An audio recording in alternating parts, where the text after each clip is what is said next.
Hey everyone, Brian here. Okay, I think I've made up my mind on what I'm doing with my new toy here. I think I'm going to keep it. I'm going to make room right here. This thing should slide in right here. I can actually get a few more inches this way if I move that generator right there over. Also, what's taking up most amount of space with that generator there is that gas tank.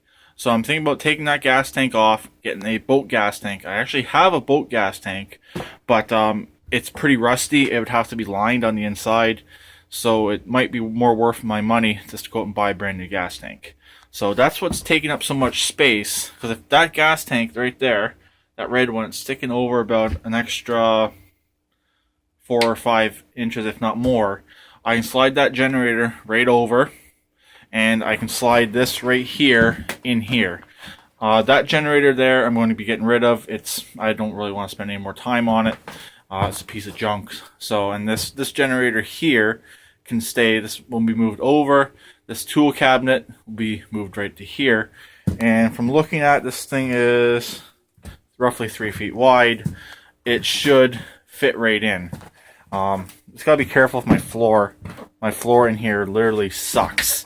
But the kid I got this from, I liked his shop. It was built underneath the deck, and then it went into the basement. The basement was kind of like a walkout.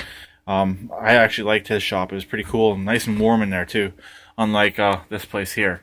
But anyways, my idea with this is going to be a bit of an off-roader, buggy sort of setup.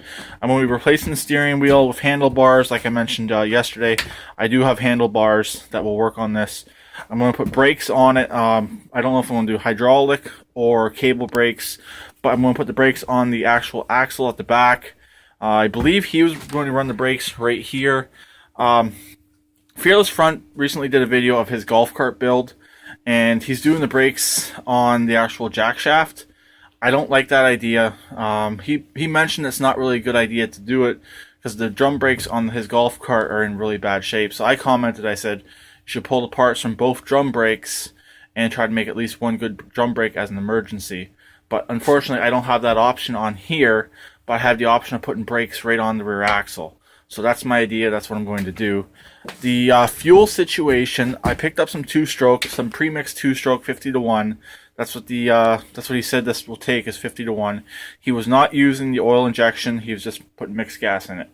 My thinking behind why this will not run is where the fuel tank is located. He has the fuel line running straight down the side here. Where those zip ties are, that's where the fuel line is, and that's actually the fuel line right there. There's no fuel pump. So I'm thinking is it's not getting enough flow and to get up into the carburetor. He says it will idle, but it will not rev. So I'm thinking that's what the problem is. So that's my thinking behind how to fix this. Also, since it's a snowmobile engine, I gotta figure out an air filter. But that almost looks like a Kohler style mounting flange. I actually have a Kohler engine down in that cupboard over there on the right with a very similar carburetor. Obviously won't be using the carburetor, I'm going to use this carb, but I might be able to pull some parts and use the air filter housing, at least as an adapter, so I can get an air filter on this for the summertime. So that's basically when this will be ran. I don't owe anything. I did not take money from a credit card to get this or anything along those lines. So I don't owe any money on this. So technically I could keep it. So that's my thinking, is I am going to keep it. It's a pretty cool setup. The jack shaft alone and all that setup is the bearings and stuff. He said it cost him $100 for all the bearings. I'm pretty sure he did build it. He might actually comment on this video. I gave him my YouTube and stuff like that. A few people were saying I should see if Pug would want to buy it, but I don't think I'm going to go that route. It was a bit far of a drive for him to get here last time he came here, and he even mentioned that. But the steering's not bad. Not much play in the steering. Not barely a quarter turn of play in the steering. But I can tighten up the linkages underneath like I did on the Dynamark before I sold it to fix up the steering a bit. It can do a few other things like that. Thing's actually extremely light. Even with the engine in it, it's extremely light. Someone was mentioning these are most likely golf cart tires. They're 16s. They don't look like 16s, but they are 16s. But I'm still like to put those on the racer out there, and probably put those 20s on here, and see about putting a set of 18s on the front. Or at least I believe these were 16s. These are either 16s or these are 18s. Let me see here. Oh, these are 18s. Sorry, my mistake. These are 18s, but they just don't. To me, they don't look like 18s. But so I'll put 20s on the back of this. If, like I said, if they're the same axle size, I believe these are 3/4. Please comment in the comment section below if I'm incorrect on that, about these not being 3/4. I believe these would be standard tractor axle sizes, which I believe is 3/4. So. So I believe they go 3/4, and then you can get the 1-inch axles, which Dynamark actually had 1-inch axles on it. So he actually got pretty lucky with that. I should have gave him some more tires, but it was really, really cold out and they're frozen to the ground. But he's only an hour away, so if we need to swap parts again once it gets warmer, probably won't be a big deal to go to his place and do that.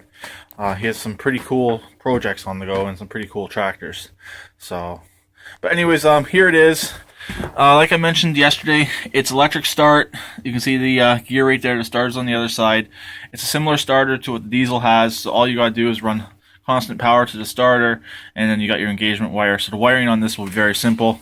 I believe these will be all the charging wires right here, and the kill wires. I just gotta figure out which is which.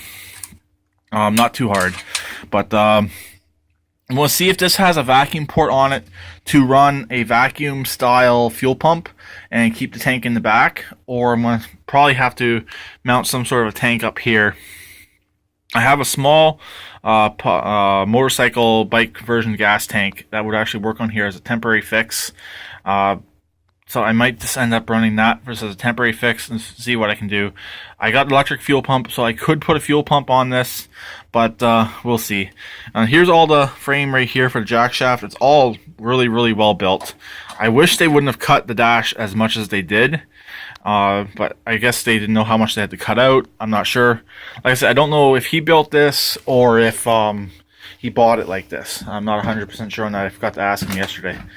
But here it is, as the plans go right now. It's staying. I can also probably slide it right in there.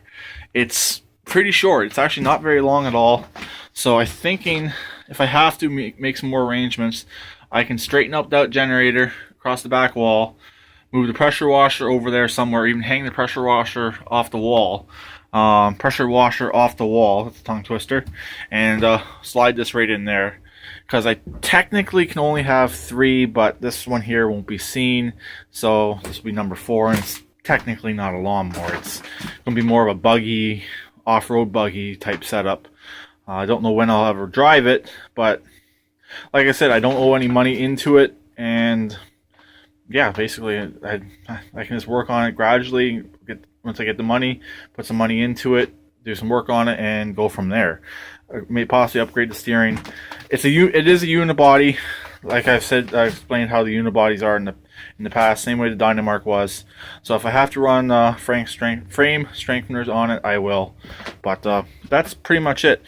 Also, if you notice a quality difference in my videos, I'm running my phone on high quality. I've decided just to make my videos a little bit more enjoyable.